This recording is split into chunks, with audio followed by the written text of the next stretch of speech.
Like, dude, the people who say like, oh, the honeymoon phase or new chem team phase or whatever, right? Like, dude, no, they're just anyone who encounters that, feels that, and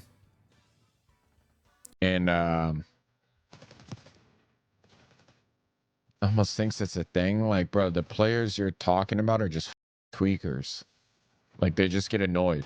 They get annoyed with playing with the same people, which to me is it's counterintuitive. I think the more you play with someone, the more you should like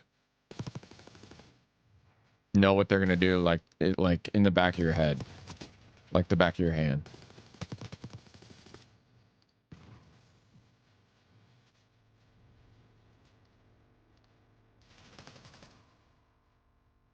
Coaches are useless. I think. Okay. Simple Jack. Thank you for the 4 months, brother. Appreciate that, man. What's up, dude? I think. Okay. I think when it comes to actually scrimming, coaches are useless. But Joseph, thank you for the prime, dude. Appreciate that. Welcome to the porterhouse. But the day after, right? There's usually an hour or so where you go over VOD, you go over Gaiazos, you go over stuff before you even scrim, right? If you didn't have a coach, all of that, you wouldn't have any of that. And that's actually like very beneficial. But what JP does, JP's like the numbers guy. So like, I always use this example of Ray, right? Like we had like halfway through the MW season, we had like maybe not halfway, maybe 3/4 of the way through. We're like, hey Ray, we know like we play this game 10 hours a day. We know how to play. We need numbers, we need statistics, right? And then it's like, then your coach or analytics guy's point of view or his suggestion is now like irrefutable. Like it was like Azir Cave, we were fucking 0-12 or something like that. And then Ray broke down the numbers and said, hey, on the last hill on Azir Cave, we have good spawns. It's like 70% of the time, yet we average 12 seconds. So how does that make sense? And then all of a sudden, we start jumping in that hill and start milking it. And then it was like our ace in the hole for COD champs, right? Because our record showed fucking 0-12. But in reality, like it was one simple fix. Like we just weren't getting time on the biggest money hill on that map.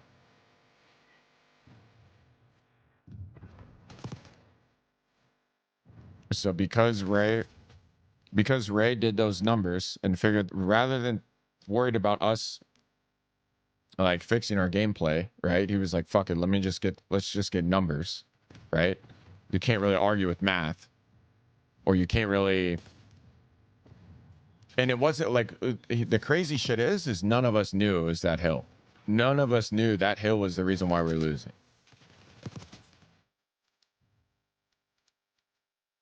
You know, like we were fucking talking about other bullshit. We were talking about, oh, we're doing this so wrong, we're doing this wrong, we're not moving here. But then like that one analytical breakdown,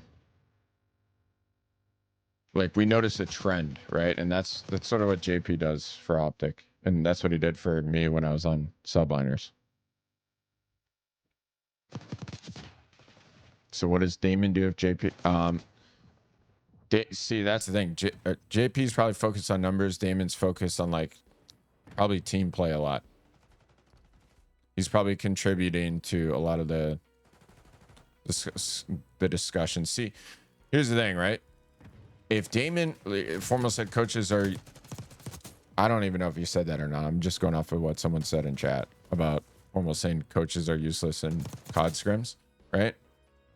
It depends on the coach. Like, if Damon was coaching Formal, completely different story. You know? Like, one of the difficulties I personally had when I was pro was, I like Bobble, but I'm going to use the Bobble, right? I had never lost to Revan Bobble when he was a pro, right? I never lost to him. And then he's trying to tell me how to play, and I'm just like, in the back of my, like, I know he's probably right on a lot of things, but in the back of my head, it's like, I always fucking smash this guy. So that's why it was like almost difficult. And for someone like Formal, it's probably the same thing. Like he had Sender, right? I don't think Sender ever beat Formal.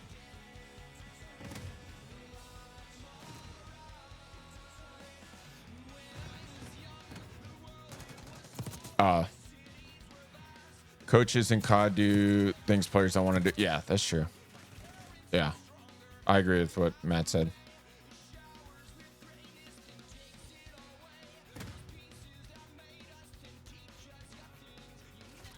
It's truthfully, man, it's just tough. Like, no longer looking at it from that perspective, like, it's just hard on both parties. That's why it's like, if you get a coach that never really accomplished anything, like it's going to be difficult for that coach to earn respect.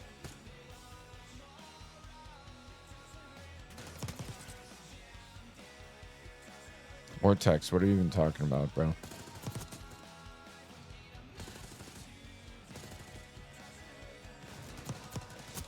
Yeah, see, yeah, coach, I think now a coach should be looking at other teams more than he's looking at his own team.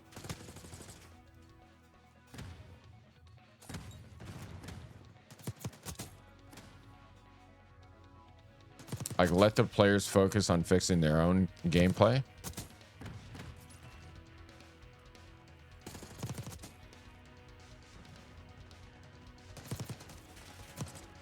What's up, Cobb?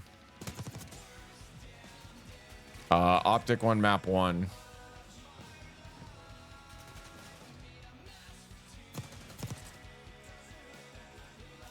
Mr. X would see, that's like, he's like a good example of like, Mr. X is more of a mental coach than anything. Like, we were just talented fucking idiots, and then he taught us really how to like think, because he was super experienced within esports and competing.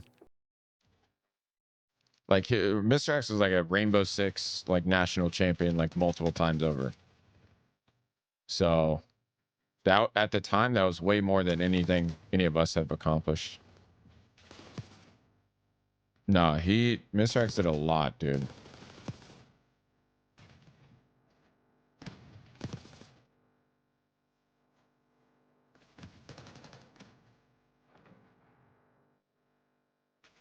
Oh, okay, that makes sense. Yeah. I wish the coaches could be in the comms.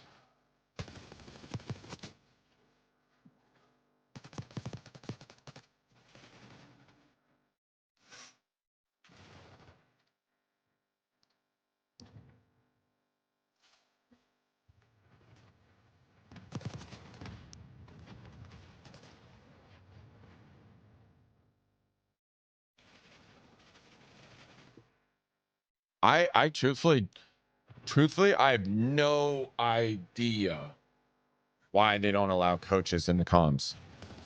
Because now, like, to my understanding, before it was like, hey, we got a bunch of amateur not amateur teams, the pro teams, but they don't have the budget, right?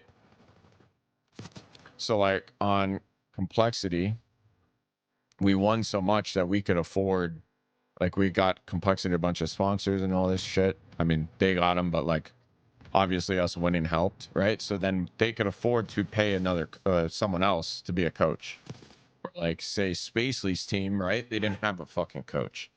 So I think a lot of players complain, but now we're in the CDL phase or era where every single team has fucking more than one coach. So I don't understand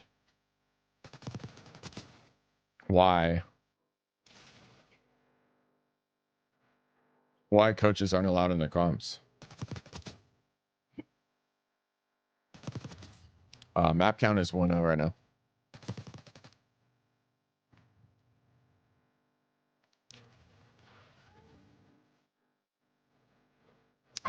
I truthfully don't know the answer. I think they changed the rule because not all teams had coaches and players complained, or managed, like staff from those teams complained. Then they changed the rule and then they just completely forgot about it. Scrap, why not? Scrap, here's a question for you. Why do you think they removed coaches and comps in the first place? Because every other esport allows it. Is there any esport that doesn't allow the coaches on stage to be in your in the comms? It's different. Okay, maybe it's a.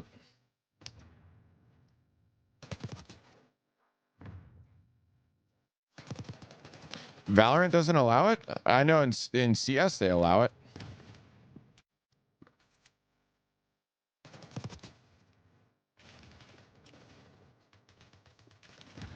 What do you mean? Is it only on timeouts? Oh, okay.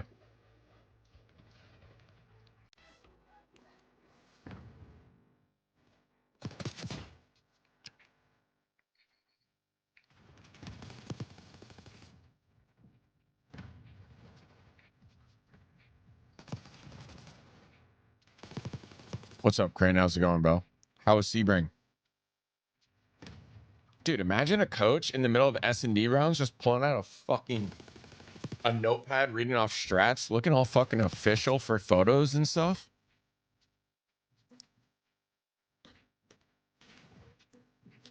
Dude, well, dude, here's the question, right? Scrap. What do you think the coaches would, if I put out a poll right now to only the head coaches, how many of them would say yes? Like, let me talk. I bet you they would all say, fuck yeah, dude. They would all be so down. Especially Troy Sender. You already know.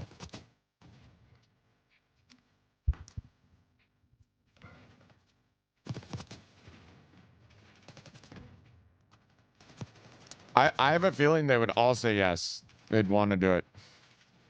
Troy wants to play in Scrims.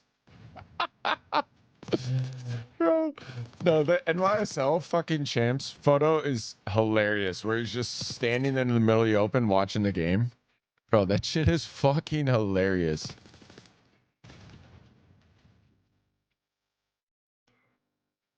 Let me get a map. Wait, I was fucking checked. Did Optic just win by 3?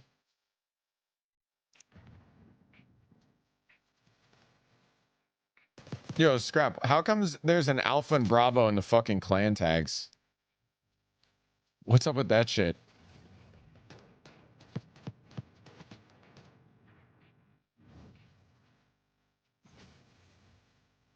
Yeah, they won. Scrap, you think this game is meat? I'll tell you what, I think S&D on this game. I didn't play MW3 all that much, or MW2. Nah, MW2 S&D I felt was pretty good. But I feel like this is the worst game in S&D we've had